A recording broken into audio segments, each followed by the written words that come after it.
making a video. I don't know. It's just today's video, I think. Not going to be a subject of anything, I don't think.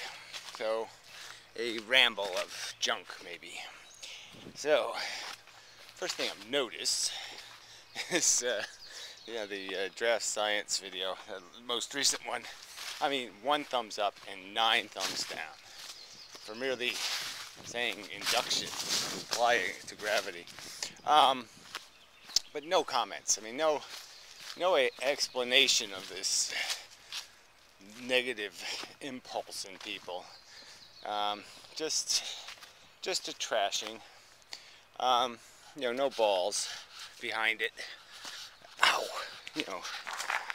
People don't lose anything. I was thinking about that yesterday.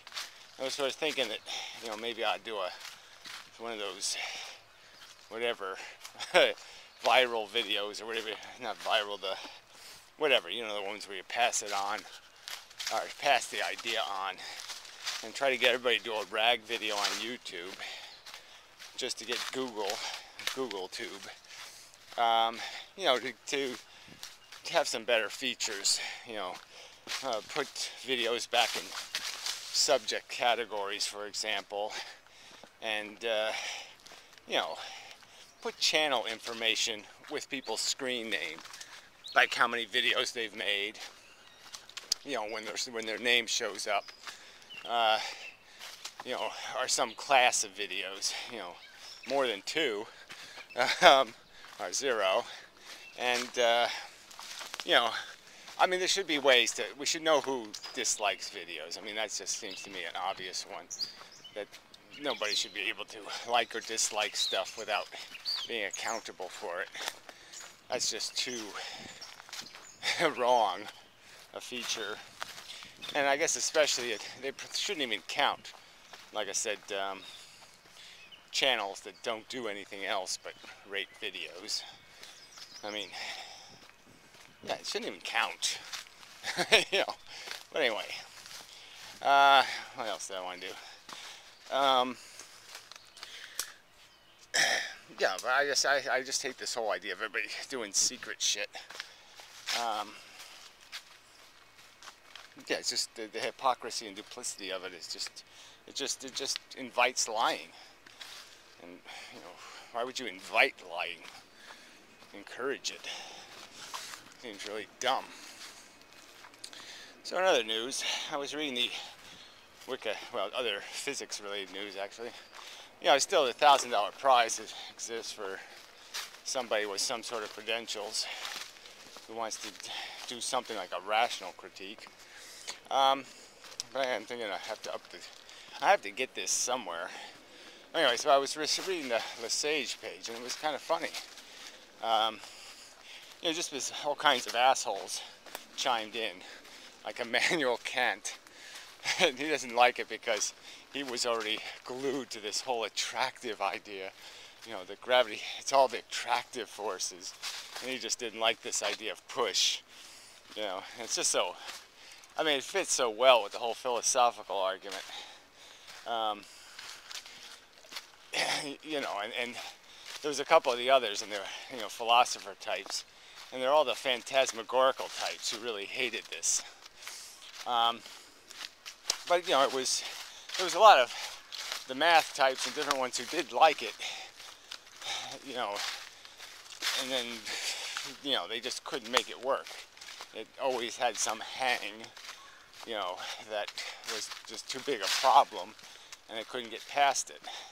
And it's like most of the hangs, with quantum theory, the drag, which was a big one in the heat, are gone.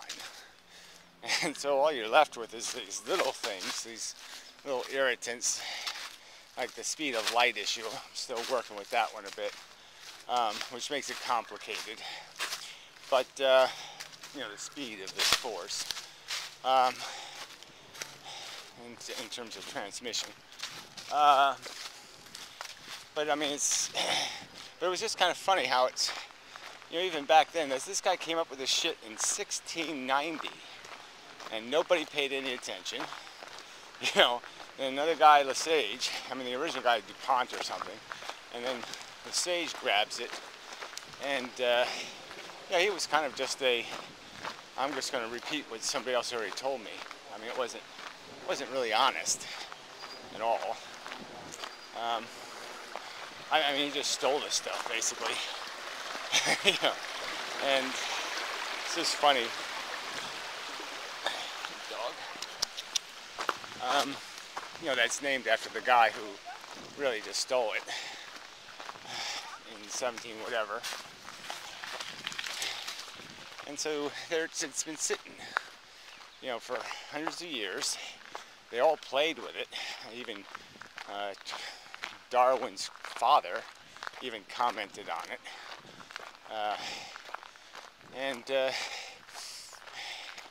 You know, some real famous scientist types, like I said. So it was kind of a mixed bag of reviews, but publication was rare. And that was, well, I guess that's why Lesage gets credited, is because he almost managed to get published. I mean, he got published directly. He got published indirectly by somebody else who published Lesage. But anyway, just kind of funny. But it's just this whole, I mean, science really is it's been a closed business for a long time. You know, they really don't like challenges, you know, to the ivory tower physics. You know, and because, you know, this history just demonstrates that here they had the truth almost. I mean, you know, they had the kernel of it. Yeah, it didn't work because they had particles that were changing speed and particles that got bigger and smaller. And, you know, you can't make that work. So you're stuck with you know, they just didn't like it. You know, they didn't fight for it. I guess that's the right word to use. And I guess I'll give Lesage credit for that much, is that he saw it, you know, totally got, oh, this has got to be the answer, and tried to make it work. So anyway, it was just interesting. And they do cite Feynman as being a debunker, but on the Wikipedia page, all they did was cite that stupid lecture he gave in whatever, where, you know, it's a cartoon debunking. You know, that shouldn't be, I mean, they shouldn't cite that. I mean, I guess he wrote it in his book also, but frankly, if that's all he said in his book about it, you know, problem is it doesn't work. Yeah, problem is you don't even try to think. So, anyway, really irritating. So, there are some other people messing with it, but they're messing in the wrong directions, trying to waverize it. That's just that's just plain dumb. A plain mistake. And you know, I saw one sort of half unification-y thing, but again, that was tying electromagnetism, and instead of you know, making electromagnetic Lesagian, they were making gravity electromagnetic, which, yeah, that ain't gonna work either. So, you know, no wins.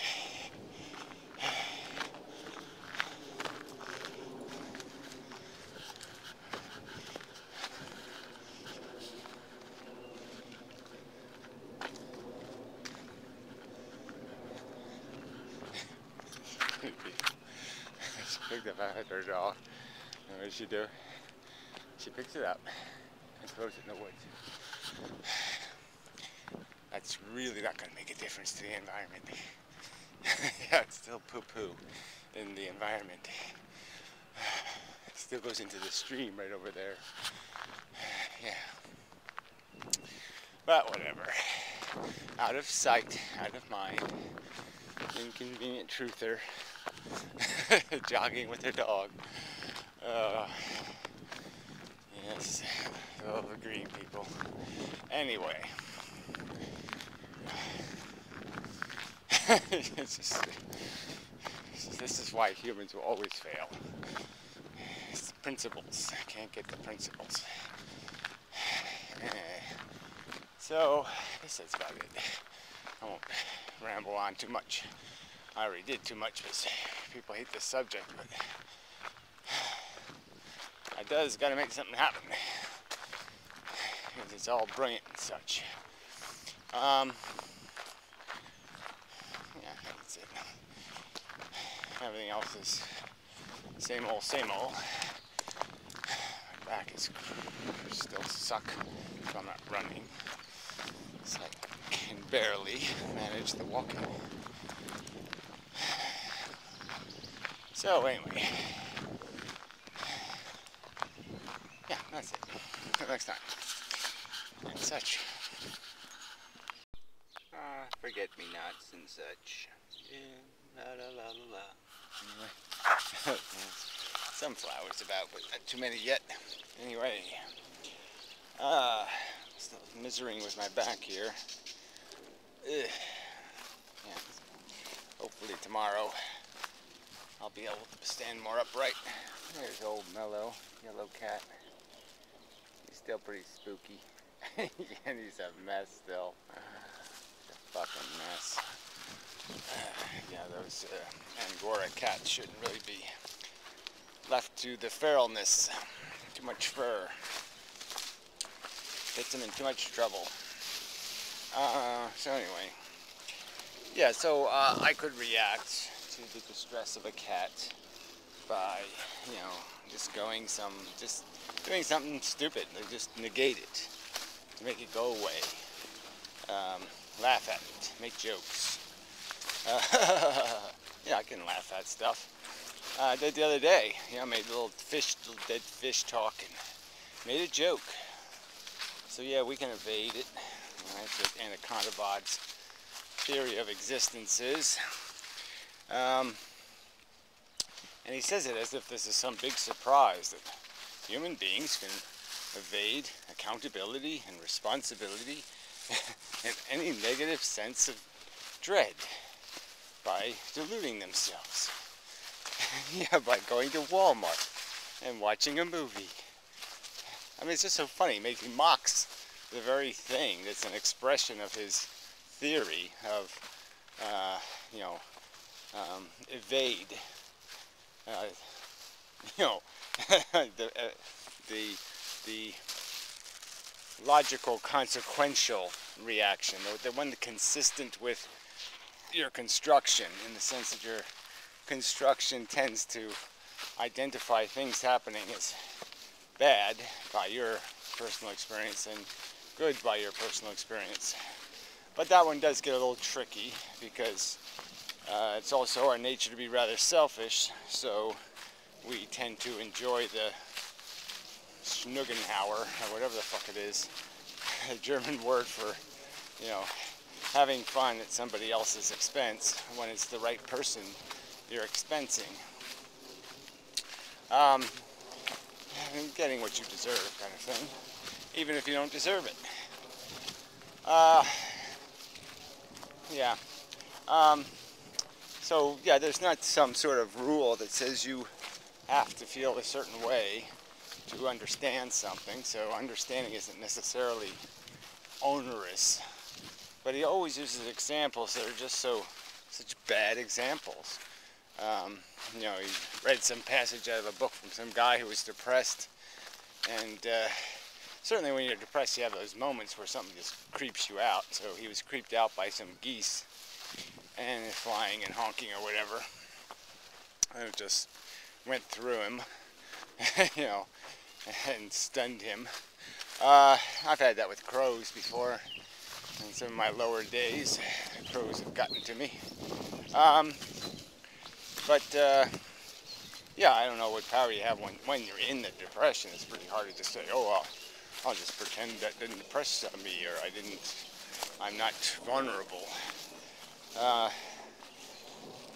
So, I mean, this is a game you usually can't play when you're at your weakest anyway. So it might be a good preventative. What was the point? Oh yeah, so it's just a trivial thing, you know.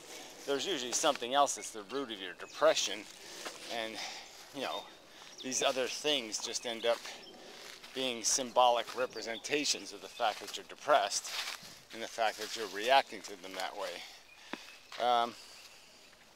So I don't know if I would put them in the same category. And obviously people are, you know, depressed for, you know, usually it's some sort of personal life thing, you know, some sort of, you know, you just can't see a path for yourself through all the clutter and crud that's going to be at all clean enough to live in, live with. Yeah, and but anyway, this whole subject of depression seems so not the subject. So that's a psychological subject. The subject of what's the nature of our existence is a different subject. The nature of our existence is a pile of shit, and I don't care if you're happy that it is. I don't care if you enjoy thinking about the fact that life is shit. The point is acknowledging. Nice, that's a yellow-tailed hawk. Pretty rare thing to see flopping about in this woods. I believe that's what it was. I mean, it had a big yellow stripe on its tail. It's going my way. So anyway, what's that? Very quiet wings.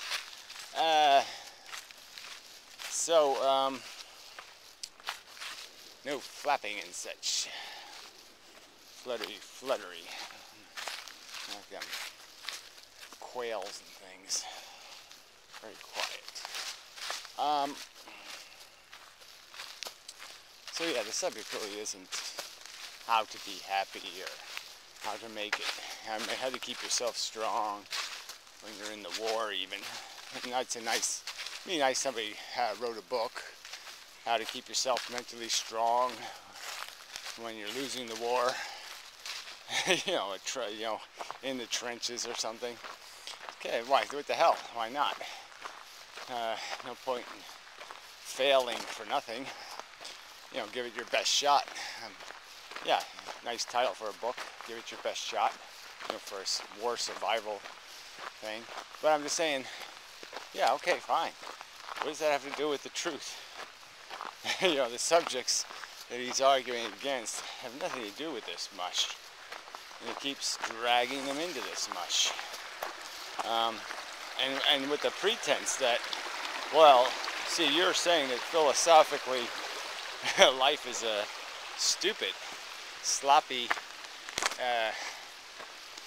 biological experiment conducted by a no-brained, he's that psychotic, no-brained scientist. And you know, he's going to argue, well, no, you just twisted all the facts around and it's all fun because I do that for therapy. So he's using his therapy as evidence of how life is worth living because you can delude yourself into believing it is. Well, yeah, you can delude yourself into believing it is, but that doesn't mean you've changed what it is. That's a delusion. Wow. And you can just likewise delude yourself into recognizing it's not functional and it has no purpose, and then you won't need to have kids. You don't want to go anywhere near that, and you'll accomplish your safety duty. So you'll protect reality from your delusion. So if you're going to have a delusion, just have one that makes you not make a mess into the future. There you go. Simple solution.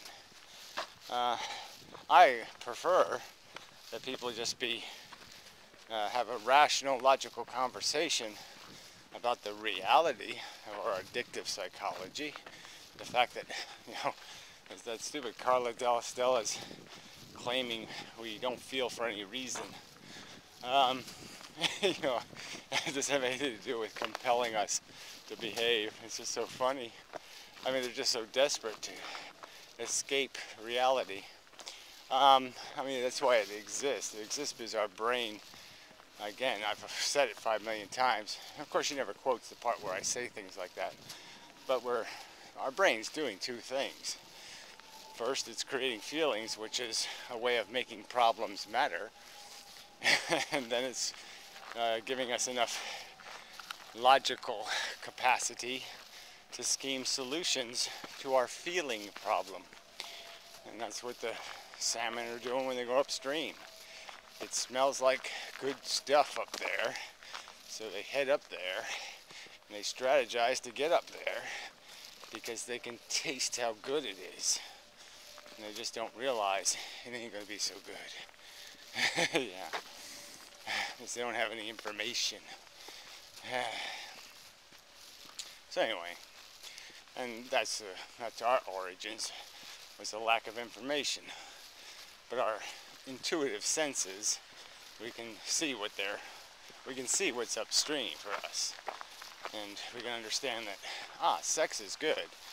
Just don't, wear a condom, and then sex is good. Then you don't have a bunch of babies in the way of your sex. So it's not too complicated. Yeah, so and all the other desires, we can tell sometimes our senses will fool us into thinking junk food is real food, but intellectually we can know better. So we can moderate ourselves out of the trouble our raw senses might get us into. Our enthusiasm can be tempered by understanding that, ooh, wait a minute, I don't think me riding on the roof of the car is a good idea. Yeah, let me give that a thought number 2. Yeah, should have found the flaw in thought number 1, but let's give it a thought number 2. So that might not be a good idea. This is all doable, and that's how the brain works.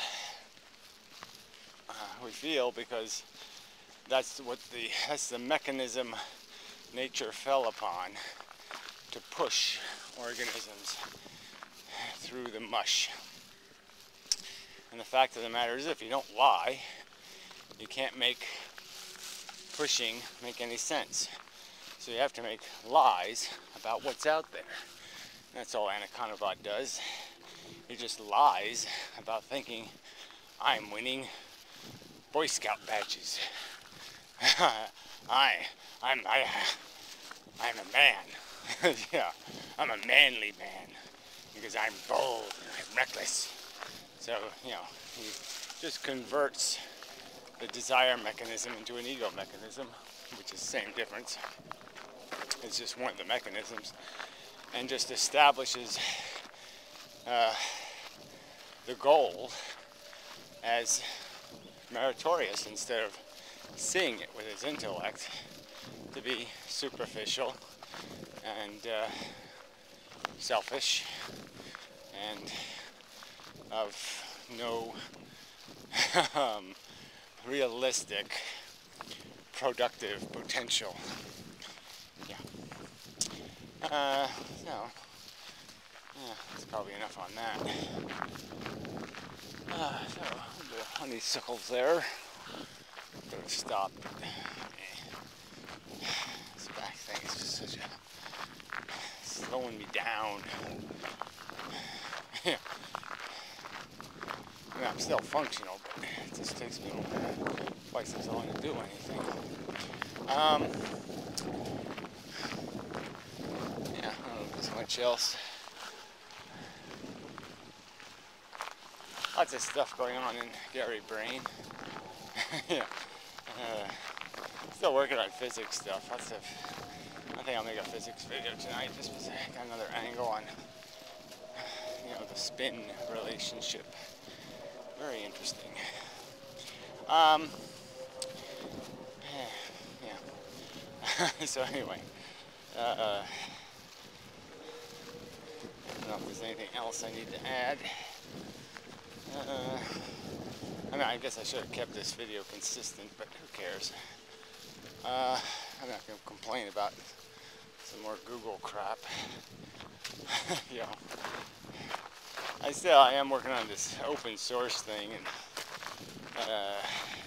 this browser video conferencing capacity and all that kind of shit. But it all seems to be tied through Google's APIs and all this shit. So you pretty much have to write your own. I really don't like the idea of open source software run by Google. It just has a real stink about it. I kind of wish Android would get separated from Google. I mean, it's just irritating to have these corporate fingers touching anything. They're all so fucking evil. I still can't believe Intel bought McAfee. It's such an evil company. I mean, and for a ton of money, which you're just like, how could you pay real money for a lying criminal software? I don't know. Somebody just paid $4 billion for AOL, right? That ain't worth 10 cents. Why? Oh, because they own some dopey company that serves ads. You know, just terrible how we're getting reamed by this advertising model. Just a horrid waste of money. Paying people to manufacture noise to persuade us to buy. Just horrible. You know, it's like a huge tax. The 50% tax on everything you buy. Advertising. It's so unproductive. I mean, the internet was supposed to fix all that. Nice straight lines between production and consumption. But instead we got more middlemen than ever. Just a tragically poor utilization of functionality. Thank you, human race, for doing it wrong again. Anyway. Very disappointing. People are dumb. So anyway, till next time. And such. So forth. And the whatnot. Yeah, I probably should just finish. Voyage across the lawn to the magnificent pool. Yes. It's really quite fantastically beautiful. Dogwood tree. Not doing badly. The other one in the front died. I didn't kill it. Oh, beautiful, beautiful. Still kind of cold though. Keep my swims awful short. Anyway, until next time.